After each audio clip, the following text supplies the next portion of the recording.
Welcome back to How to Be a Better DM, the official podcast of Monsters.rent.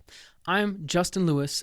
And I'm Tanner Wayland. And we are here to help you tell better stories for yourself and your players as you dungeon master sessions of D&D, Dungeons & Dragons.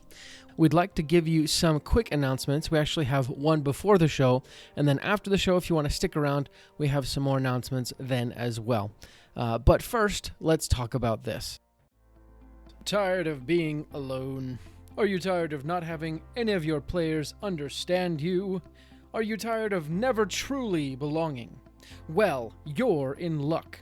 All you need to do is join the Guild.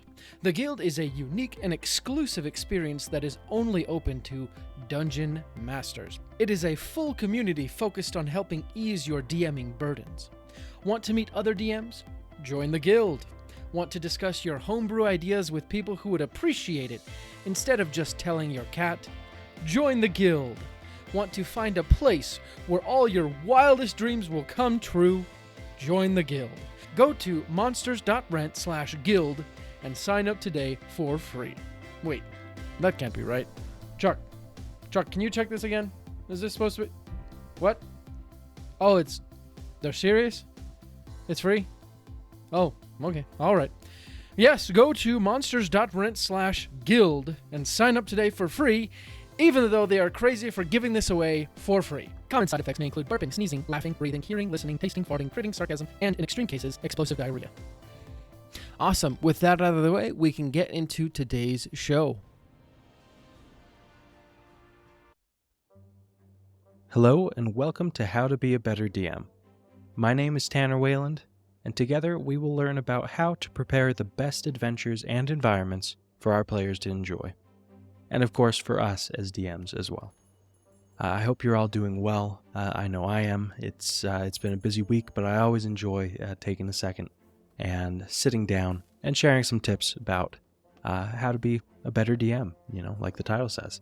Once again, I'm very grateful for all of you that listen to this, and I hope that you come away with some suggestions. Today, we're actually going to put off the announcements, and I'm just going to hop right in. So today's topic is combat tips for your D&D session. Now, why do I bring this up? So combat tips, in a way, having a fun combat is kind of foundational to having a good D&D experience. Why do I say this? So D&D, actually, before it was created, its predecessor, if you will, were the war games that they had at the time. Those were just basically kind of like miniature figurine battle kind of situations, where it was just kind of numbers and that was it. And then people with time, like Gary Gygax and a few other people, they saw the potential there and they turned it into more of a role-playing situation.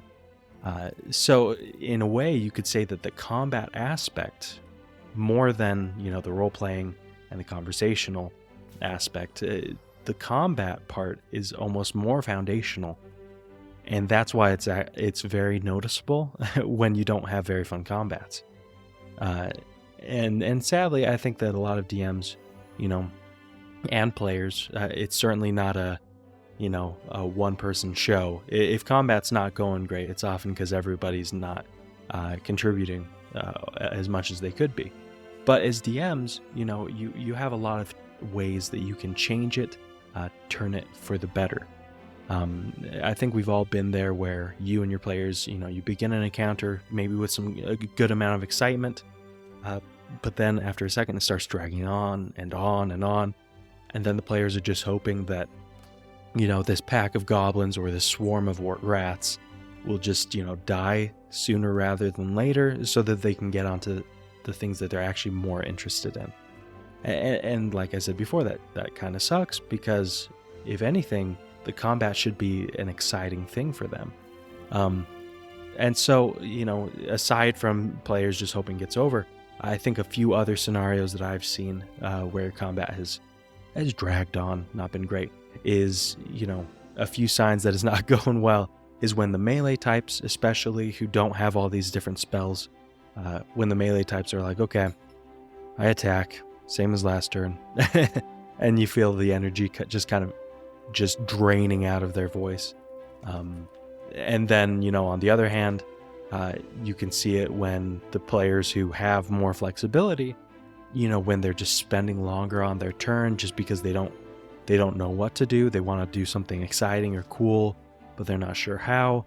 Or even worse, they're just trying to see how they can get the encounter over with sooner, so they're just using their full length turn, right? And then sometimes you just notice that the player, maybe the player that you got to join the campaign, even though they weren't sure. Whenever you see those types of players, newer players often, who just are just sitting back and kind of just autopilot, that's when you know that the combat encounter hasn't been set up well, or that the little tips I'm going to present haven't been followed, because it makes the combat drag. So without further ado, let's hop into tip number 1, speed it up.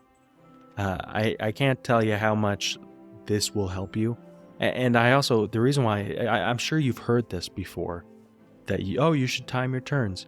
A lot of DMs have heard this, especially if they've had a problem with combat.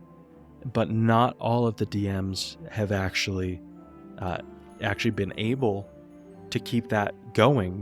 Maybe they time turns when it becomes really obvious that the turn is going too long, after like 7 minutes or something. And if you're waiting for that, then basically you've already not lost the battle, but you've kind of set a precedent for the combat encounters to, have less energy, because that's what it is, right? Speed and turnaround and, the speed at which you cycle through the players, that's energy. Just, if it was an equation, then it would be speed of turn plus the players having to make a decision equals better, more energetic combats. It's probably a terrible equation. Don't actually write that down. But if you can just keep things fast, then you're going to have more energy. You're going to have more goofs, which is always kind of fun. You're going to have more natural gameplay as well, and fewer bored players. Now, the rule of fun obviously applies. So what I'm saying is, you probably want to have we're going to give everybody a minute to decide, right? If you're feeling like your players really could benefit even from a 2-minute turn, you could do that. But you should just make a habit every turn, time it, 1-2 minutes, and then give the players warning. Be like, okay, you got 15 seconds left. Got to say what you're going to do, or else you're just going to do a normal attack. But if you're seeing that it's a really funny situation, maybe the player wants to have a conversation with the enemy or with each other, or they're doing something kind of wacky or insane, if it's fun, go with it. This speeding it up rule isn't supposed to prevent fun. It's supposed to enhance fun. So if the turn's going fun, then no need to cut it short. But otherwise, just have your default be, a minute timer. And if you hit that minute timer and it's really fun, don't tell them about, that the timer's up. But if they're just kind of going slower, be like, okay, you got 15 seconds, keep it going. And that'll help them also just be ready ahead of time. And then beyond that, tip 2, I would say be descriptive. Now, when I say this, I think a lot of DMs take this tip for granted, kind of like the speeding it up tip as well. You have to be very deliberate with descriptive combats. Here's what I mean.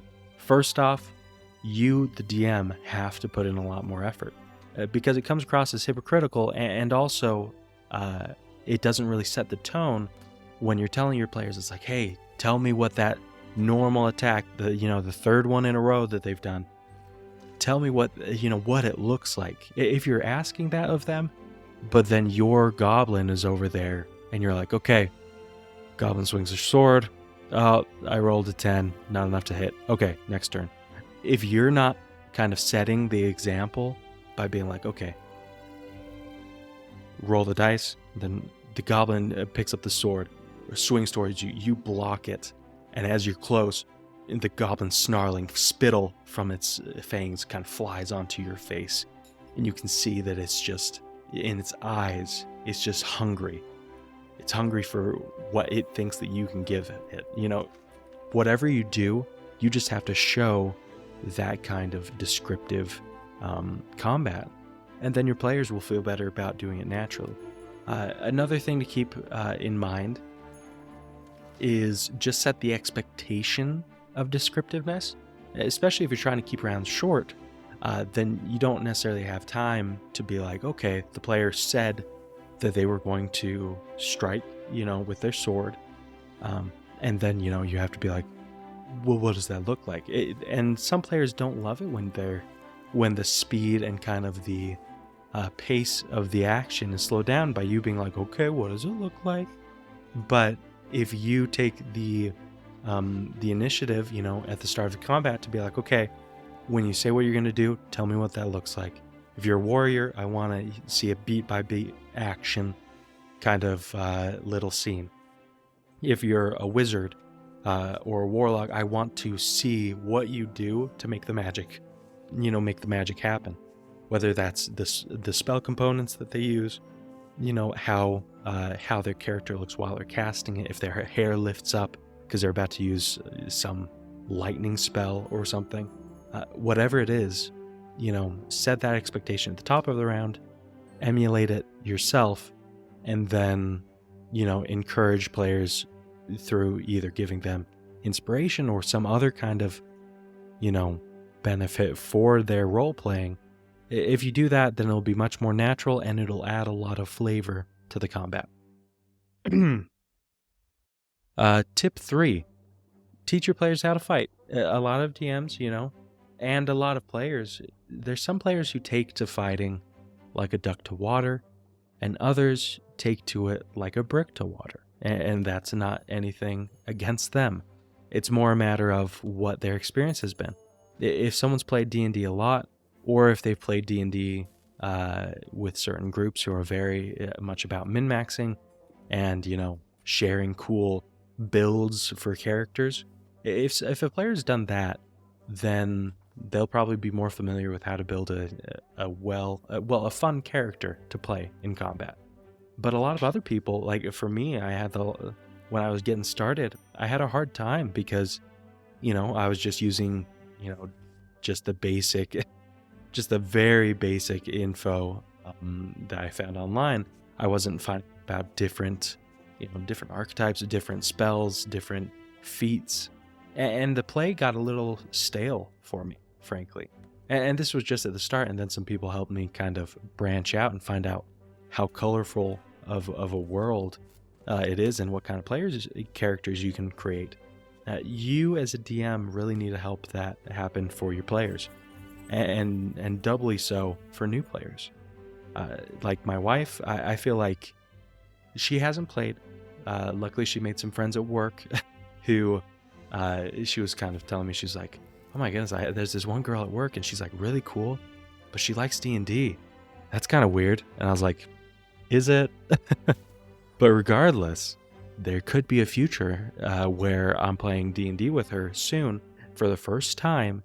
And if I don't help her create a fun character to play, then of course she's not going to come back to it, because it's like, hey, aside from the role playing, which, and the conversations, which some people have a hard time loosening up for, the combat aspect, like I said, if that's lagging behind, then, why are they playing D&D? That's probably what will come to their mind, and it should come to your mind. And so, how really dig into, various different classes and what fun ways there are to play them so that you can help your players do the same. Don't get complacent, not complacent, but like, I know DMs are busy, but if you take some time and look up different types of characters that you can build, and the different kind of fun methods of play, then you can help your players do the same. Tip number 4, we're getting near the end here. Justin and I have talked about this before, but Justin and I are really big fans of turning failure into opportunity, or kind of like failing forward, so to speak. And I don't mean that like, oh, when a player fails to hit, oh, they glanced and hurt the enemy for like 3 points or something. No. What I'm saying is if something happens, like if there is a critical fail, instead of having it be like, oh, the player just lost a billion hit points and now they're just further down and that kind of sucks for them. While that's okay, and certainly if you play it that way, you know, a lot of people are used to that. I think that there's a higher way, so to speak, of making it so that if they do get a critical fail, maybe them and the enemy, who knows, maybe they fall into a crevasse or a chasm or something, and they have to fight out down there without the weapons because they dropped them, and it becomes a fun fist fight or something. You know, that's maybe an extreme example, but an example of how, like, hey, if combat's getting slow, maybe turn the next failure or the next miss of a player into something that you can narratively be like, oh, hey, the environment, the situation of combat for both you and the enemy changes, and this is and suddenly it becomes an interesting opportunity. But that's not an easy thing to do in the moment. You certainly can with practice. I would recommend, if you know what an encounter entails. Sorry, if you know what an encounter entails, going forward, go into it. Just plan a few ways that, you know, when a player messes up or their enemy messes up, how that failure or that miss can lead into something unique and something new that can shake up the combat. Tip number 5, final tip for today.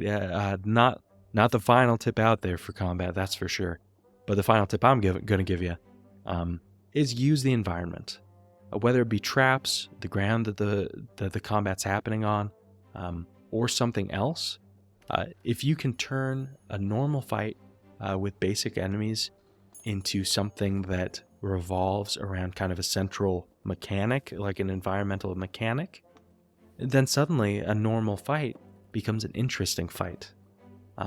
So, you know, I know that the classic, a lot of adventures start out with, oh, the players are on a road, they're traveling like in a caravan, or they're just walking down the road, and suddenly a bunch of orcs or just any other kind of thing, like, or bandits or something comes out, and then they have a normal fight. It's a classic, oh, see what your players are doing, you know, what their different moves are and what they're about. That's very classic, and certainly with the first encounter of an adventure, that's normal. But if you don't change something about the environment, if you did change something about that environment, like, oh, they have to work around a big old log, right? That kind of obstructs the flow of combat, or adds an opportunity for different types of combat. If you add that, then it's gonna just kind of update the whole scenario, make it much more fun. The same goes for if you have a typical enemy, but then you just add like something a little unique, right? Maybe it's an enemy that acts as a swarm.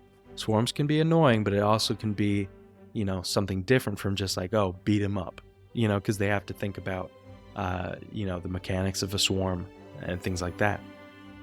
I would just really encourage anytime that you have a normal quote-unquote combat, take a look at the surrounding, take a look at the enemies, and figure out if you can just add one thing that doesn't break the combat, but rather is an opportunity for the players to play differently than normal, right? And always keep your player composition in mind with this. If there's certain players, especially the ones who already have a hard time being involved, if their player just automatically wouldn't be able to affect the creature because it's incorporeal or something, then I mean, that's, you're playing to the wrong players. You have to prepare combats with everybody in mind. And so honestly, like I said, there are so many different combat tips out there. And while I encourage you to use the 5 that I've suggested, because I've seen them to work time and time again, honestly, if you already do these and you still feel like something's missing, look online. There's so many combat tips, so many, even some home-brewed combat tips that really just pick up the pace.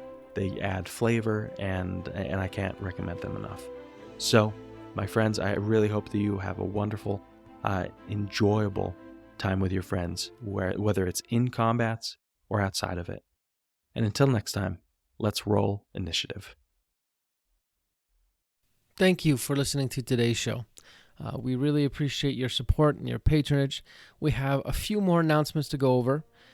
First, did you ever fall in love with the library as a kid?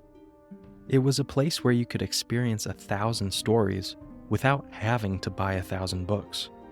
That is what Monsters.rent can do for your D&D campaign.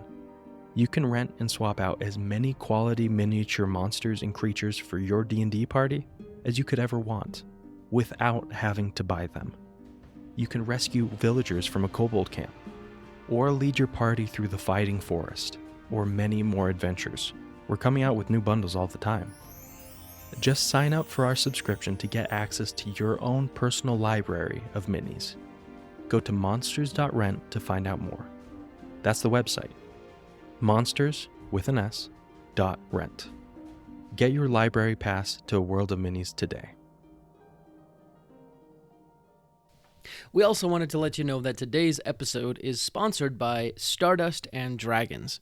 I'm going to let one of the cast of Stardust and Dragons, Christian Hatcher, and his crew tell you a little bit more about it.